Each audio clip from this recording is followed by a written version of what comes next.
Good morning everyone.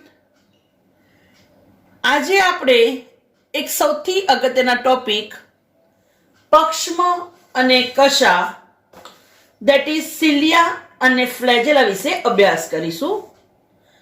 પક્ષ્મ અને કશા માટે કહી શકાય કે ભાઈ પક્ષ્મ અને કશા એ પટલ વડે ઘેરાયેલી રચના છે. મતલબ કે આ રચનાની આસપાસ પટલયુક્ત આવરણ હોય છે. એટલે શું કીધું કે પટલ વડે ઘેરાયેલી રચના છે. કોણ? પક્ષ્મ અને કશા. બરાબર. પક્ષ્મ અને કશા, પહેલા તો મનમાં ક્વેશ્ચન આવે કે બંનેના કાર્યો તો અલગ અલગ છે. બરાબર ને? તો હા, પક્ષ્મ અને કશા બંને થોડુંક અલગ કાર્યો કરે છે. એમની સંખ્યા પણ અલગ અલગ હોય છે. તો પહેલું તો મેં તમને કહી દઉં કે ભાઈ પક્ષ્મ અને કશા એમનો ઉદ્ભવ ક્યાંથી થાય છે? તો એમનો ઉદ્ભવ થાય છે કોષરસ પટલ. કોષરસ પટલ પરથી ઉદ્ભવતા રોમમય બહિર્રુદ ભેદ છે. બહિર્રુદ ભેદ, બહાર ઉપસી આવતી રચના. જેમ કે આ કોષ હોય તો એમાં કોષરસ પટલમાંથી નીકળતી આવી રોમમય રચના દેટ ઇઝ બહિર્રુદ ભેદ. પક્ષ્મ અને કશા એની વાત કરીએ તો પહેલાની સરખામણી જોઈ લઈએ. તો પક્ષ્મ અને કશા એની સરખામણી જોઈએ તો તમને ખબર જ છે કે પક્ષ્મો નાના હોય અને અનેક હોય, અને કશાની વાત કરીએ તો એ લાંબી નળાકાર પોલી રચના હોય છે. તો ધ્યાન રાખજો એનો તફાવત. તો પક્ષ્મો નાના હોય તો કશા લાંબી હોય. પક્ષ્મો નાના તો કશા કેવી હોય? લાંબી હોય. પક્ષ્મોની વાત કરીએ તો સંખ્યા, પક્ષ્મો બહુ બધા હોય, વધુ હોય, જ્યારે કશા એક મતલબ કે થોડી હોય છે. એક હોય, બે હોય, કાં તો થોડાક જ હોય છે. પક્ષ્મોની વાત કરીએ તો આખા શરીર સપાટી પર જોવા મળે, જ્યારે કશા મોટા ભાગે એક છેડે, અને જે છેડે જોવા મળે ને એને અગ્રસ્ત છેડો કહેવાય. પક્ષ્મોની વાત કરીએ તો હવે હું જે કહી રહી છું એ એક્સ્ટ્રા છે. એના પ્રકાર, બે પ્રકાર છે. એક કાઇનોસિલિયા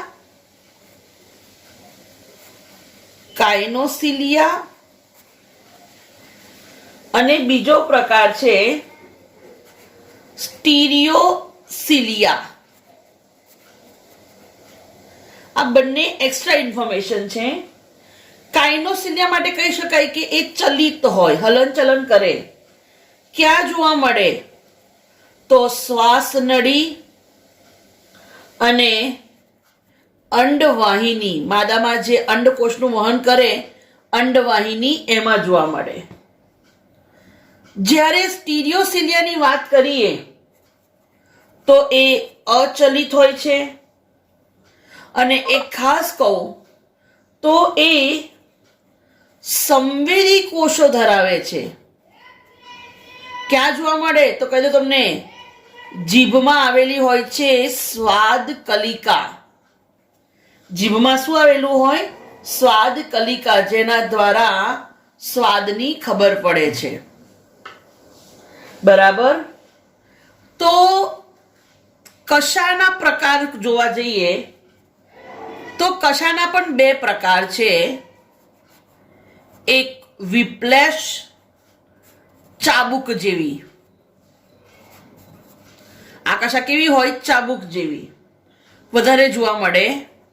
અને બીજું ટીન સેલ ચાબુક જેવી જ હોય, આમ ચાબુક જેવી હોય, પણ અહીંયા આવા દ્રઢલોમો તાતના જેવી રચના જોવા મળે.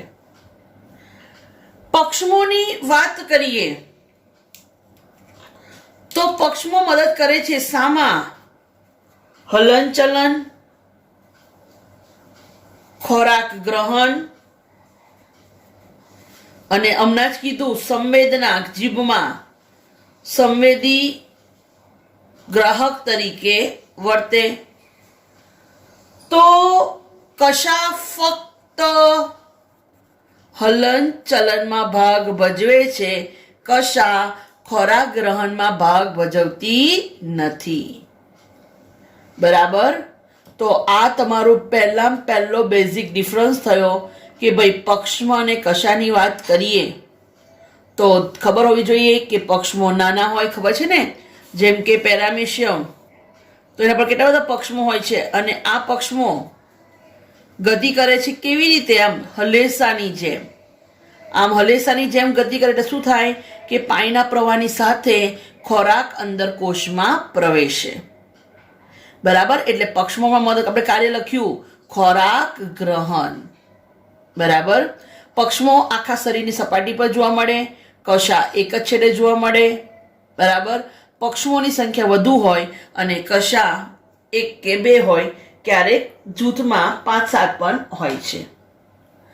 તો પક્ષમો અને કશાનું પહેલા મેં તમને બેઝિક એક્સ્ટ્રા ઇન્ફોર્મેશન આપી દીધી, તો આ ખાસ ધ્યાન રાખજો.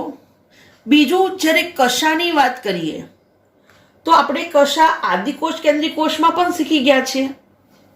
તો આદિકોષ કેન્દ્રી કોષ જે છે એની કશાની રચના અલગ હોય છે. એ 3 સ્તર ધરાવે છે, જ્યારે અહીંયા સુકોષ કેન્દ્રીમાં એમાં પણ કશા અલગ હોય છે. એ હું તમને સમજાવી દઉં કે કેવી રીતે હોય છે એની રચના. ચલો હવે આપણે પક્ષમો અને કશાની ડિટેલ રચના જોઈએ. બરાબર. તો પક્ષમો અને કશાની વાત કરીએ તો પહેલું જ મેં કીધું તમને કે ભાઈ એ પટલ વડે ઘેરાયેલી રચના છે. બરાબર. પટલ વડે ઘેરાયેલી રચના છે. મોસ્ટ ઇમ્પોર્ટન્ટ પક્ષમ અને કશાનો જે અક્ષ છે, પક્ષમ અને કશાનો જે અક્ષ છે એને શું કહેવાય? ખાસ યાદ રાખજો, અક્ષ સૂત્ર. શું કહેવાય? અક્ષ સૂત્ર. અને એમાં ઘણી બધી નલિકાઓ આવેલી હોય છે, અને આ નલિકાઓ લાંબા અક્ષને સમાંતર હોય.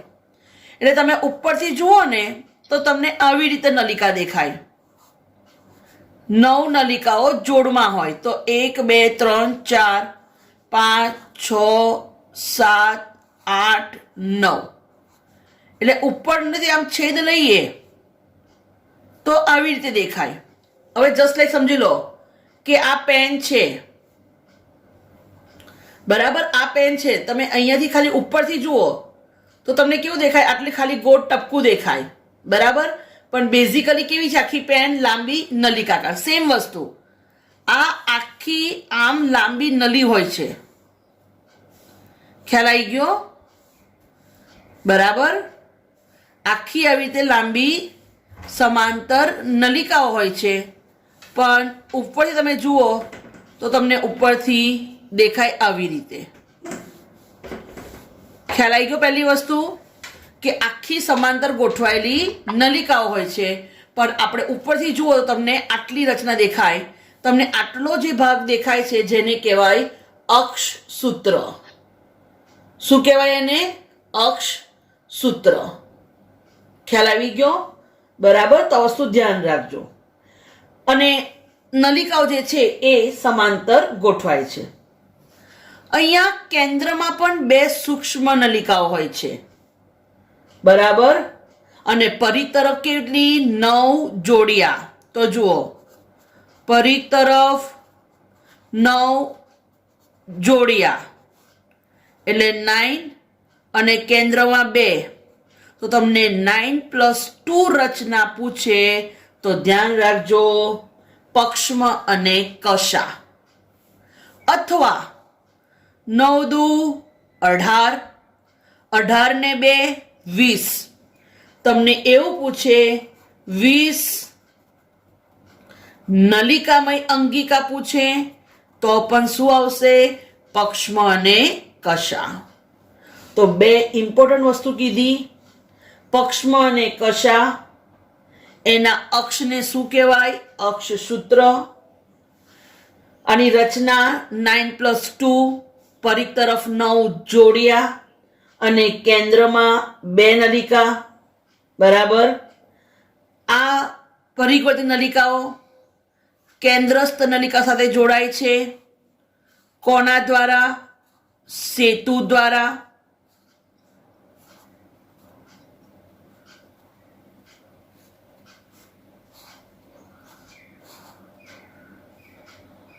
બરાબર. જો આખું ડાયરેક્ટ જોડાતું નથી, મેં અહીંયા છોડી દીધું છે, દેખ્યું? આખું જોડાતું નથી. આ કેન્દ્રસ્થ નલિકા એ પણ જોડાય છે સેતુ દ્વારા, અને પરિવર્તી નલિકાઓ પણ જોડાય છે તંતુક દ્વારા. આને કહેવાય ત્રિજ્યાવર્તી તંતુક. બરાબર. ઓકે, તો ખ્યાલ આવી ગયો. અને ઇવન પરિવર્તી નલિકાઓ પણ પરસ્પર તંતુક દ્વારા જોડાય છે.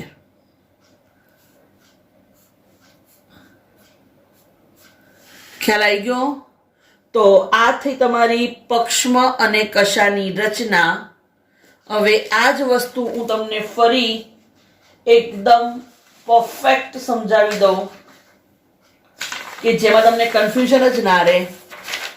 તો આ છે તમારી પક્ષ્મ અને કશાની આકૃતિ. તમારી બુકમાં આટલું ડિટેલિંગ પરફેક્ટ નથી, પણ હું તમને ફરી એકવાર પરફેક્ટલી સમજાવી લઉં. તો આ તમારી પક્ષ્મ અને કશાની રચના. ધ્યાન આપજો. ચલો, તો જુઓ, પક્ષ્મ અને કશાની વાત કરીએ તો એની રચનામાં તમે જોઈ શકો છો 9 પરિઘીય રચનાઓ. તો તમે જુઓ, આને જે છે એને લેબલ આપ્યું છે A. તો 2 જોડિયા નલિકાઓ. નલિકાઓ મેં તમને કીધું ને આખી લાંબી હોય. એકચ્યુઅલી દરેક સૂક્ષ્મ નલિકા 13 નાની નાની નલિકાઓ ભેગી થઈને બને છે. તમે જોજો, અહીંયા મેં કાઉન્ટ બનાવ્યા છે 1 2 3 4 5 6 7 8 9 10 11 12. એટલે એકલું જે એ બતાવ્યું છે આ એ, ખરેખર એની રચનામાં આવી કેટલા હોય છે નલિકાઓ? 13 આદિ તંતુકો ભેગા થાય ત્યારે એક સૂક્ષ્મ નલિકા બને. 13 નાના નાના તંતુકો ભેગા થાય ત્યારે એક સૂક્ષ્મ નલિકા બને. અહીંયા આ એક સૂક્ષ્મ નલિકા આપી છે એ. એની સાથે જોડાય છે બી. પણ જુઓ, એની રચનામાં 13 આદિ સૂક્ષ્મ તંતુકો હોય છે. તો જુઓ, બી એને અડધેથી ઘેરે છે. બી રિંગ આખી નથી, બી રિંગ અડધી છે. બરાબર. તો બી ની અંદર 10 આદિ તંતુકો હોય છે. આ હું તમને એક્સ્ટ્રા ડિટેલિંગ સમજાવી રહી છું બેટા. તો એમાં 13 આદિ સૂક્ષ્મ તંતુકો હોય, તો બીમાં કેટલા હોય? 10 હોય. હવે એકચ્યુઅલી એ અને બી જોડાય છે પરસ્પર. એની સાથે બી અહીંયા જે પ્રોટીન દ્વારા જોડાય, અહીંયા જે પ્રોટીન હોય છે એ ટેક્ટિન પ્રોટીન. કયું પ્રોટીન? ટેક્ટિન પ્રોટીન. હવે તમે જોઈ શકો છો કે એ બી ખ્યાલ આવી ગયો? તો તમને ખ્યાલ આવી ગયો ને? ડાર્ક એ કલર અને લાઈટ છે એ બી તંતુક. હવે આ બે તંતુકો માં જ્યારે એની વાત કરીએ તો એની સાથે એક બાહ્ય આમ અને અંતઃઆમ, મતલબ કે બે હાથ જેવી રચના હોય છે. આ અંદરનો હાથ અને આ બહારનો હાથ. ઇવન એ પણ જોડાય છે બી સાથે. એ જોડાય છે બી સાથે. જેના દ્વારા જોડાય છે એને કહેવાય આંતર દ્વિકીય સેતુ. શું કહેવાય? આંતરદ્વિકીય સેતુ, જેના દ્વારા ઈ અને બી જોડાય છે. તમને કહી દઉં કે ખરેખર એ પ્રોટીન કયું પ્રોટીન છે? કહું એક્સ્ટ્રામાં? નેક્ઝિન પ્રોટીન. કયું પ્રોટીન? નેક્ઝિન. યાદ નહીં રાખો તો ચાલશે, જસ્ટ ફોર યોર ઇન્ફોર્મેશન. એ અને બી જોડાય છે, એ પણ સેતુ. સેતુ એટલે બ્રિજ જેવી રચના. અને ત્યાં કયું પ્રોટીન હોય છે? નેક્ઝિન પ્રોટીન હોય છે. બરાબર. હવે આ થઈ ગયું પરિઘ વિસ્તાર, કે પરિઘમાં 9 દ્વિકીય રચનાઓ. બરાબર. અને આ દ્વિકીય રચનાઓ પરસ્પર જોડાય છે સેતુ દ્વારા. બરાબર. તો આ થઈ ગઈ પરિઘની સૂક્ષ્મ નલિકાઓ. કેટલી હોય છે? 9 જોડ. કેટલી હોય છે? 9 જોડ. અને પરસ્પર આ સેતુ દ્વારા જોડાય છે. રાઈટ. હવે કેન્દ્રમાં પણ 2 સૂક્ષ્મ નલિકાઓ હોય છે, જેને C1 C2 કીધું. C મીન્સ કેન્દ્રસ્થ, સેન્ટ્રલ નલિકા, સેન્ટ્રલ ટ્યુબ. અગેન એની રચનામાં પણ કેટલી ઉપનલિકાઓ હોય છે? 13. આ તમે રાઉન્ડ ગણશો તો 13 છે. અને બંને પણ પરસ્પર જોડાય છે સેતુ દ્વારા. હવે એવું કહેવાય છે કે આ કેન્દ્રસ્થ નલિકાઓ જે છે એનું રક્ષણ કરે છે આ જે રેડ કલરની રચના છે, જેને કહેવાય કેન્દ્રસ્થ આવરણ. શું કહેવાય? કેન્દ્રસ્થ આવરણ. બરાબર. શું કહેવાય એને? કેન્દ્રસ્થ આવરણ. તો એવું કહેવાય કે જે પરિઘવર્તી નલિકાઓ છે, આ પરિઘવર્તી નલિકાઓ આ છે ત્રિજ્યાવર્તી ત્રાક. ત્રિજ્યાવર્તી ત્રાક. તો ત્રિજ્યાવર્તી તંતુક લખી દો. ત્રિજ્યાવર્તી તંતુક. તો પરિઘ નલિકાઓ ત્રિજ્યાવર્તી તંતુક દ્વારા કેન્દ્રસ્થ આવરણ સાથે જોડાય છે. પણ ધ્યાન રાખજો, જુઓ ડાયરેક્ટ ટચ નથી દેખ્યું, દરેક જગ્યાએ થોડીક થોડીક સ્પેસ બાકી રાખી છે. ખ્યાલ આવ્યો? દેખો ક્લિયર. તો એકદમ સિમ્પલ વેમાં પરિઘ તરફ 9 જોડ્યા નલિકાઓ. બરાબર. 9 જોડ્યા નલિકાઓ પરસ્પર જોડાય છે. કોના દ્વારા? તો આ ઓરેન્જ કલરનો છે એ છે આંતરદ્વિકીય સેતુ. આ પોઈન્ટ યાદ રાખવાનો. ચલો બીજું, કેન્દ્રમાં શું આવેલું હોય છે? 2 કેન્દ્રસ્થ નલિકા. એ પણ જોડાય છે. કોના દ્વારા? સેતુ દ્વારા.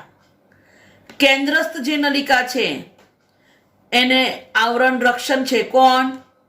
કેન્દ્રસ્થ આવરણ, રેડ કલરનું. હવે એવું કીધું કે પરિઘવર્તી નલિકા એ કેન્દ્રસ્થ નલિકા સાથે જોડાય છે. આ જે ગ્રીન કલરનું છે જેને કહેવાય ત્રિજ્યાવર્તી તંતુક. બરાબર. તો અહીંયા એકચ્યુઅલી 9 જોડ્યા નલિકા, 9 કેન્દ્રમાં 2. તો આ રચનાને કીધું 9+2 રચના. બરાબર. શું કીધું? 9+2 રચના. અથવા ટોટલ જોવા જઈએ તો 9 દુ ને 18, 18 વત્તા 2 મતલબ કે કેટલી થઈ રચના? 20. તો તમને પૂછે 20 નલિકામય અંગિકા, તો યાદ રાખવાનું પક્ષમાં ને કશા.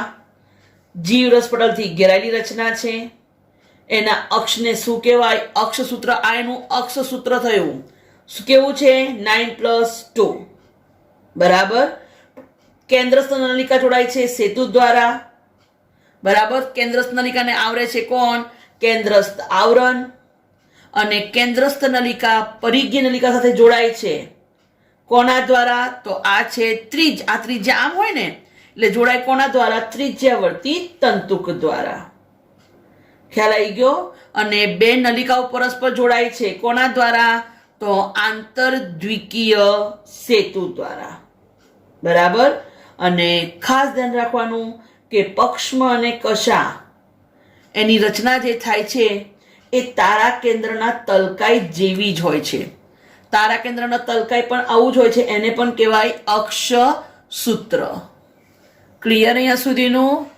બરાબર.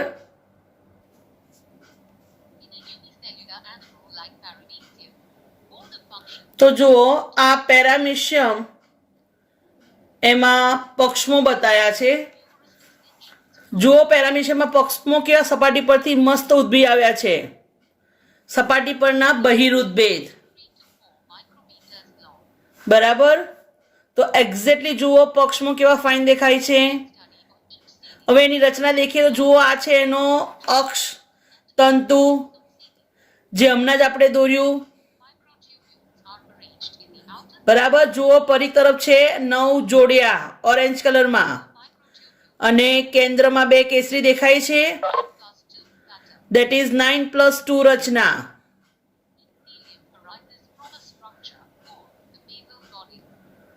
અને આ છે એનો તલકાય, બેઝલ બોડી એટલે તલકાય.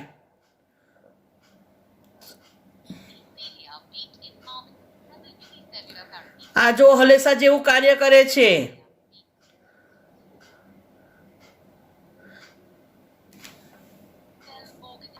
જુઓ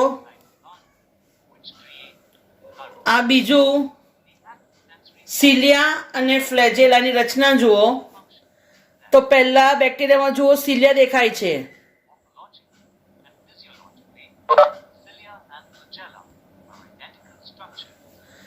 અને બાકી જુઓ આ કશા દેખાય છે, આખી લાંબી કશા, અને આ સિલિયા.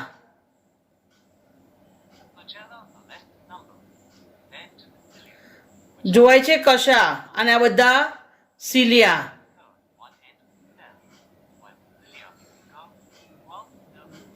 કશા મોટી હોય, સિલિયા નાના હોય અને અનેક હોય. કશાની લંબાઈ દેખો વધારે છે.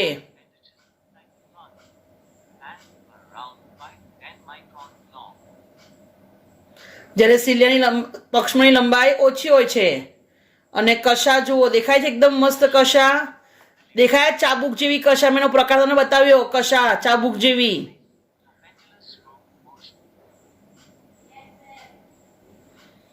યુગ્લિનામાં પણ જુઓ કશા.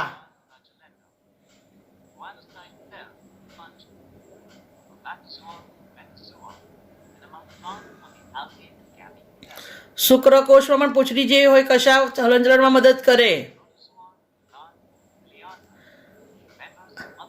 આ સિલિએટેડ પ્રોટોઝોઆ છે જે આગળ આવશે આપણને, પક્ષમોયુક્ત પ્રોટોઝોઆ. જુઓ આ સપાટી પર બી દેખાય છે પક્ષમો છે.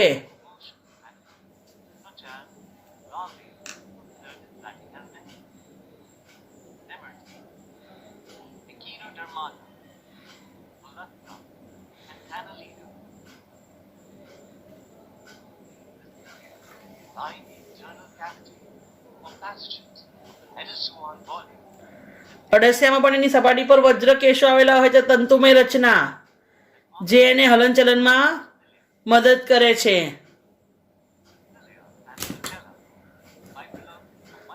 જુઓ આ સૂક્ષ્મ નલિકા, મેં કીધું ને 13 તંતુઓ ભેગા થઈને બને છે. દેખો આ એનું અક્ષ સૂત્ર બતાવ્યું છે, જે આપણે જોયું ને કે 9 જોડિયા પરિઘવર્તી અને કેન્દ્રમાં 2. તમે જોઈ શકો છો કે પરિઘવર્તી જોડાય છે કેન્દ્રસ્થ સાથે અને પરિઘવર્તી પણ જોડાય છે એકબીજા સાથે. જોઈ શકો છો ને પરિઘવર્તી નલિકાઓ જોડાય છે એકબીજા સાથે. રાઈટ. આ થયું એનું અક્ષસૂત્ર. અને જે પટલ વડે ઘેરાયેલી રચના છે. જોયું, આ આખી પટલ વડે ઘેરાયેલી રચના. આ એનું અક્ષસૂત્ર જોઈ લો, પરફેક્ટ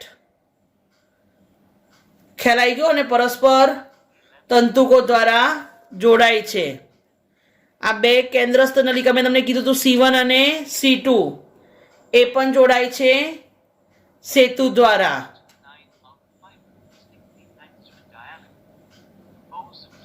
અને મેં કીધું હતું કે એ રિંગ આખી હોય પણ બી તો અડધી જ હોય. દેખ્યું ને, જો આ એ આખી અને બી અડધી. અને આને મેં કીધું હતા 2 હાથ હોય છે, અંદરનો ને બહારનો. દેખાયો? બરાબર. અને કેન્દ્રમાં 2 દેખાયું. આખી એકદમ પરફેક્ટ રચના.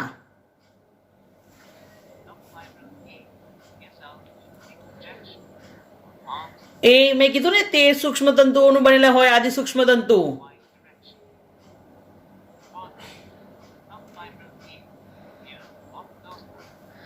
અને એ જોડાય છે બી સાથે. બરાબર. જો બી રિંગ કેવી છે? અડધી છે. દેખાય છે એકદમ પરફેક્ટ કે બી રિંગ કેવી છે? અડધી. અને એ આખી. અને કેન્દ્રમાં બે C1 C2 એ કેવી રિંગો છે? આખી રિંગ. અને એ પણ પરસ્પર જોડાય છે આ સેતુ દ્વારા. જોડાયું આ સેતુ? અને દેખો આવા કેટલા ટપકા હશે? ગોળ 13.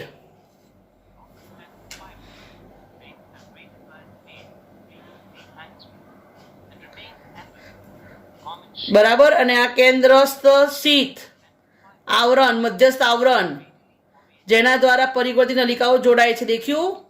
આ ત્રિજ્યાવર્તી તંતુકો બ્લુ કલરના દેખાયા. આ કયા તંતુકો? ત્રિજ્યાવર્તી તંતુકો. ક્લિયર?